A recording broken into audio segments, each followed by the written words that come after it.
കൊച്ചുങ്ങൾ എന്നായാലും ആഗ്രഹം പറഞ്ഞ നമ്മളെ കൊണ്ട് പറ്റുവാന്ന് അറിഞ്ഞ് സാധിച്ചു കൊടുത്തേക്കണം. അതെ, അങ്ങനെ നമ്മളെ കൊച്ചു പറഞ്ഞൊരാഗ്രഹം അതിനൊരു പീടി വെച്ചു കൊടുക്കാൻ. സ്കൂൾ തുറക്കാൻ കുറച്ച് ദിവസം കൂടി ബാക്കിയുള്ളൂ. 4 സാരമല്ല, ഓൻ്റെ ഒരു ആഗ്രഹമല്ലേ എന്ന് വിചാരിച്ചിട്ട് അതിന് നിന്നെടുത്ത്. ഓനാണെങ്കിൽ ഭയങ്കര ഉഷാറ് കൂടിക്കൊടുക്കാനൊക്കെ.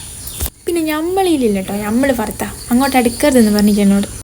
വേറൊന്നല്ല, ഞാൻ അങ്ങോട്ട് പോയി കഴിഞ്ഞാൽ അഭിപ്രായങ്ങൾ പറഞ്ഞത് കോളാക്കും. അങ്ങനെ പീടി എന്തായാലും ഉഷാറാക്കി. പിന്നെ ഒരു മുട്ടായൊക്കെ നിരത്താൻ തുടങ്ങി. പീടിയാകുമ്പോൾ നമുക്കൊരു പേര് വേണ്ടേ. പേര് ഞാൻ സജസ്റ്റ് ചെയ്തതാട്ടോ. എന്തായാലും വിചാരിച്ചത്ര മോശമൊന്നും ആയിക്കില്ല, അടിപൊളിയാക്കി. ഇത്രയും ഉഷാറാക്കിയ സ്ഥിതിക്ക് നമുക്കിത് ഇനാഗുറേറ്റ് ചെയ്യാൻ ഒരു ഗസ്റ്റ് വേണ്ടേ. അപ്പം നമ്മളെ ഗസ്റ്റ് എത്തിട്ടോ.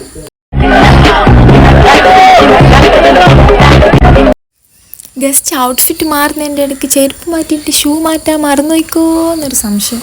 കൂളിംഗ് ഗ്ലാസ് വെച്ചിട്ട് കണ്ണും കാണുന്നില്ല, എവിടെയാ മുറിക്കണ്ടേ എങ്ങനെയാണ് മുറിക്കേണ്ടതെന്ന്. ഒരു വിധത്തിലും കൂടി മുറിച്ചിക്ക്. പിന്നെ ഐശ്വര്യമായിട്ട് ഞാൻ തന്നെ ആദ്യം പർച്ചേസ് ചെയ്ത്. പൈസ കാണാണ്ടോ എനിക്ക് മുട്ടായി തന്നേയില്ല. പിന്നെ ഞാൻ അത് പൈസ എല്ലാം എടുത്തിട്ടുണ്ടോ എന്നെ മുട്ടായി തന്നെ.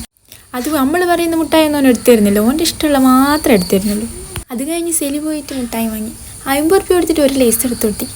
ഇങ്ങനെയാണെങ്കിൽ പീടിയപ്പം അടുത്ത് അടിച്ചു കൂട്ടേണ്ടി വരും. പിന്നെ ഒരു കാര്യത്തിൽ സമാധാനമുണ്ട്, ഇതെന്തായാലും വിറ്റൊന്നും തീർക്കേണ്ടി വരില്ല, അത് ഓനായിക്കോളും.